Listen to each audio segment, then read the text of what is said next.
এই চেহারাটা, এই বক্তব্যটা কোথায় যাবে যদি আমরা ফিরে যাই? তখন আপনার খুশি হতে বলবো, মানে কি আপনারা আবার ওই প্রতিহিংসার রাজনীতি করবেন যে যারা সমালোচনা করছে? এখন একটু একটা নিজের রাজনৈতিক একটা ক্যারেক্টার আছে, সেটা প্রকাশ ঘটাচ্ছে। হ্যালো, ওবায়দুল কাদের বলছেন? কে আপনি? আমি নাগরিক টিভি থেকে নাজমুস সাকিব। ও, কোথা থেকে? আমি আমেরিকা থেকে। আমরা ওই যে নাগরিক টিভি, আমাদের একটা চ্যানেল যে আছে। হ্যাঁ হ্যাঁ, নাম শুনেছি। জি জি। আগেও চিনতাম, জি, তোমাকে আগেও আমি চিনতাম। আচ্ছা আচ্ছা, আপনি মনে হয় আমার ভিডিও দেখেছেন? হ্যাঁ, দেখেছি। তো ওই যে আপনার একটা ইন্টারভিউ দেখলাম, মানে খুব ভাইরাল হলো, একটা ইন্ডিয়ান গণমাধ্যমে আপনি একটা সাক্ষাৎকার দিয়েছেন। তো ওইটা নিয়ে একটু জানতে চাচ্ছিলাম আর কি। এই যে বলা হচ্ছে যে আপনি 5 আগস্টে নাকি ওই যে বাথরুমে আপনাকে পালিয়ে থাকতে হয়েছিল, তারপরে মানে ছাত্রদের সহায়তায় আপনি প্রাণে বেঁচে যান। বাড়ি অ্যাটাক করছে তখন, এছাড়া উপায় কি ছিল? তা আপনি কি তাহলে বলতে চান যে মানে ছাত্ররা কি তাহলে আপনি কি আপনাকে রক্ষা করেছে? হ্যাঁ, এটাও তো ঠিক। কিন্তু কিন্তু অনেকে তো বলছে যে ওই সময় মানুষের মনে যে ক্ষোভ ছিল মানে আওয়ামী লীগের প্রতি বা আপনাদের প্রতি, তো সে সময় ছাত্ররা আপনাকে রক্ষা করবে, মানে এটা অনেকের কাছে মানে বিশ্বাসযোগ্য হচ্ছে না বিষয়টা। ওরা বলছে আপনার উপর রাগ ছিল, কিন্তু আপনার সামনে এসে আমাদের রাগ পানি হয়ে গেছে। তো এরপরে আপনি তাহলে 3 মাস তো দেশেই ছিলেন? হ্যাঁ, ছিলাম। তো দেশ থেকে মানে তাহলে মানে গেলেন কিভাবে? ওখানে আপনাকে কারা সহযোগিতা করলো, এটা কি বলা যাবে? এটা কি বলা যায়? আচ্ছা, তো এখনো মানে দেখা যাচ্ছে যে মোহাম্মদে পরে আমার, জি আচ্ছা বলেন। যেভাবে তল্লাশি, বাড়িতে বাড়িতে অভিযান, আত্মীয় স্বজনের বাড়িতে তল্লাশি, এসব একবারে চরমে। তো এটা তখন শরীরটাও আমার একটু সমস্যা হয়ে পড়ছিল, কোনো ওষুধ খেতে হয়। ওষুধ খেলে আমি ভাবলাম যে অ্যারেস্ট হলে তো আমাকে ওষুধ খাওয়ানো হলো। তো অনেক কিছু চিন্তা করে আমি শেষ পর্যন্ত সিদ্ধান্ত নিলাম ওখানে থাকবো না। তো এই যে 3 মাস যে আপনি থাকলেন, তো এই 3 মাসে তো আপনি নিশ্চয়ই বুঝতে পেরেছেন যে মানে মানুষের মনে যে আপনাদের আওয়ামী লীগকে নিয়ে যে এত ক্ষোভ, এই ক্ষোভটা কি আপনি মনে করেন না যেটা যুক্তিযুক্ত ছিল? কারণ আপনারা এই যে 15.5 বছরে যা করলেন, আপনার কি মনে হয় না যে এটা থেকে আপনাদের 15.5 বছরে পদ্মা সেতু তো আমরা করেছি, 3.5 বছরে মেট্রো রেলও তো আমরা করেছি, 7.5 বছরে 15 বছরে ঢাকা এলিভেটেড এক্সপ্রেসওয়ে তো আমরা করেছি। কিন্তু আপনারা যে উন্নয়ন করেছেন, উন্নয়নমূলক কর্মকাণ্ডের নামে যে জনগণের ভোটাধিকার আপনারা যে কেড়ে নিয়েছিলেন, আপনি কি মনে করেন না যে এটা একটা আপনাদের ভুল ছিল? কোনটা? মানে এই যে উন্নয়নের কথা বলে আপনারা যে গণতন্ত্র না উন্নয়ন, কিন্তু দেখা গেল আপনারা উন্নয়নের কথা বলে 18 সালে একটা রাতের ভোটের নির্বাচন করলেন, 2024 একটা ডামি নির্বাচন করলেন। তো এই যে জনগণের যে ভোটের অধিকারটা কেড়ে নিয়েছিলেন, আপনি কি মনে করেন না যে এটা আপনাদের একটা ভুল সিদ্ধান্ত ছিল? আলোচনার অপেক্ষা রাখে, সেগুলো চর্চা করার বিষয় আছে, আমাদেরও একটা দৃষ্টিকোণ আছে। কিন্তু আমরা যখন দেখি মোহাম্মদে দেশে দেশে গণতন্ত্রের স্বরূপ সব জায়গায় একরকম নয়। আমাদের দেশে অপোজিশনের যে চেহারা, সেখানে আমাদেরকে একটা ইলেকশন লিগালি করতে হয়, সেটা আমরা করেছি।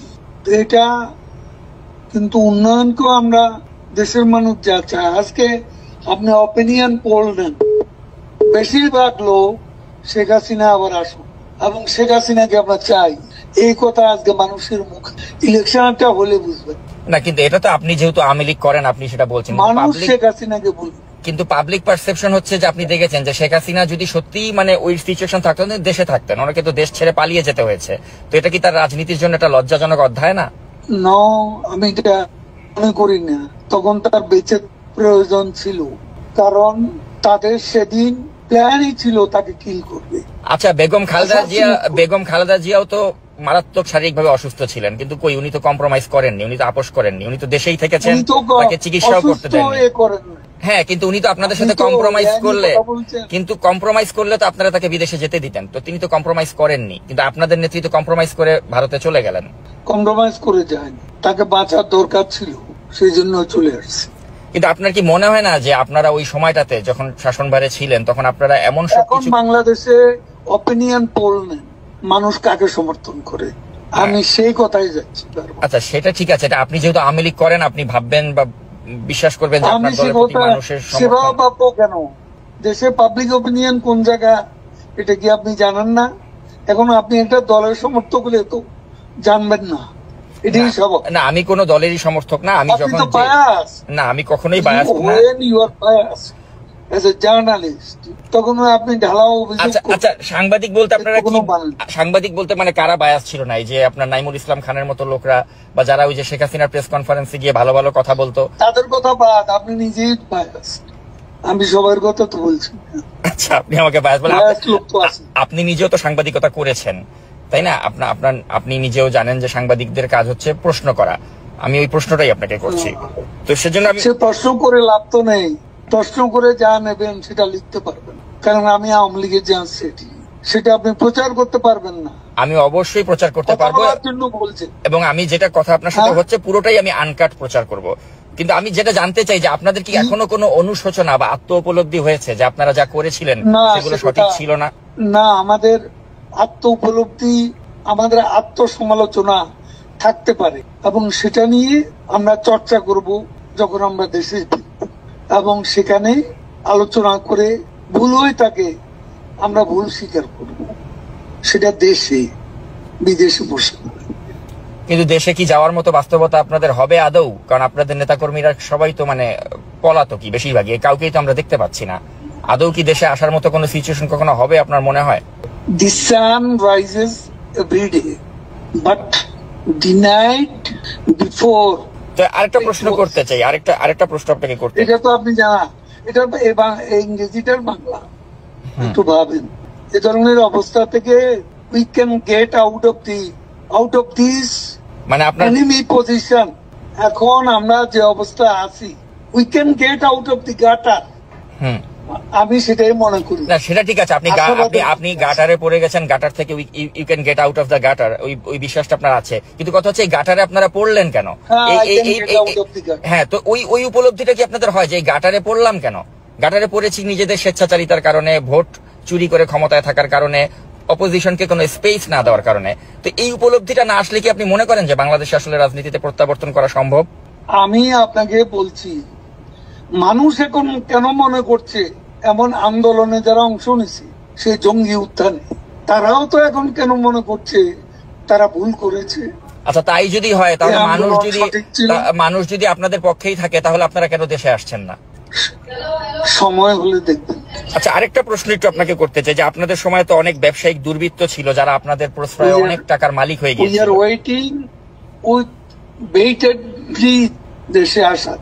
আচ্ছা, তো এই যে আরেকটা প্রশ্ন করতে চাই আপনাকে যে আপনাদের সময় তো অনেক ব্যবসায়িক দুর্বৃত্ত, তারা হাজার হাজার কোটি টাকার মালিক হয়ে গিয়েছিল। এমনও ব্যবসায়ী ছিল, বসুন্ধরা গ্রুপের মালিক, সে বলেছিল যে মৃত্যুর আগেও শেখ হাসিনার সাথে আছি, মৃত্যুর পরেও থাকবো।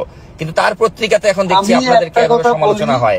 তো আপনার কি মনে হয় না যে এই যে এত সুসময়ের পাখি আপনারা তৈরি করেছিলেন, যারা এখন আপনাদের বিরুদ্ধে তাদের পত্রিকা মিডিয়াকে কাজে লাগাচ্ছে, এটা কেমন লাগে আপনার কাছে? আপনার এই চেহারাটা, এই বক্তব্যটা কোথায় যাবে যদি আমরা ফিরে যাই? তখন আপনার খুশি হতে বলবো। মানে কি আপনারা আবার ওই প্রতিহিংসার রাজনীতি করবেন যে যারা সমালোচনা করছে? এখন একটু একটা নিজের রাজনৈতিক একটা ক্যারেক্টার আছে, সেটা প্রকাশ ঘটাচ্ছে। না, আমি সাংবাদিক হিসেবে আপনাকে জাস্ট প্রশ্ন করছি, আমি কিন্তু কোনো আমার you are not journalist, you are bias, partial journalist. আচ্ছা, তাহলে বায়াস কে? না, ওই নাইমুল ইসলাম খানের মতো লোকরা। জার্নালিজমের একটা নিউট্রালিটি থাকে, এটা আপনার নাই। আপনি তো অ্যাটাক করতেছেন একটা পক্ষ হইয়া। ইউনুসের লোকেরা যেভাবে বলে, ফান্ডামেন্টালিস্টরা আজকে যেভাবে আমাদের বিরুদ্ধে বলে, আপনি তাদের সেই চিন্তা চেতনার প্রতিধ্বনি করছেন। এই ধরনের আমার সাথে কথা বলে লাভ কি? আর আমাদের দল নিষিদ্ধ, এখন আপনি এটা তো প্রকাশ করতে পারবেন না, দরকার কি আমার ইন্টারভিউ? না, তারপরে আমি যেটা জানতে চাই আপনার কাছে শেষ পর্যন্ত, যে মানে আপনাদের কি মনে হচ্ছে না যে আপনারা জনগণের কাছে? I don't want to talk to you. আপনি প্রশ্ন করছেন, তো প্রশ্নের মধ্যে আপনার পার্সিয়ালিটি প্রকাশ ঘটাচ্ছেন। আপনি একটা পলিটিক্যাল ক্যাম্পের সাথে সেটার প্রকাশ ঘটাচ্ছেন। প্রশ্ন এইভাবে করে না, একজন নিউট্রাল জার্নালিস্টের প্রশ্ন এরকম হয় না। আচ্ছা, শেষ প্রশ্ন আপনাকে যেটা করতে চাই, তাহলে আপনারা কি কখনোই জনগণের কাছে আপনাদের অতীত কর্মকাণ্ডের জন্য ক্ষমা চাবেন না? আমি সে কথা জবাব দিয়েছি, শুনতে পাননি? আচ্ছা, আমরা যাই করব দেশে গিয়ে করব। ঠিক আছে, আমরাও আপনাদের দেশে আসার অপেক্ষায় থাকলাম। আপনি ভালো থাকবেন। তখন আর আপনার দেখা যাবে না। ও আচ্ছা, আপনারা প্রতিহিংসার রাজনীতি করবেন আর কি, যে আমাদেরকে দেশে আসলে একদম? না, আমরা তো করবো না, আপনি নিজেই পালাবেন।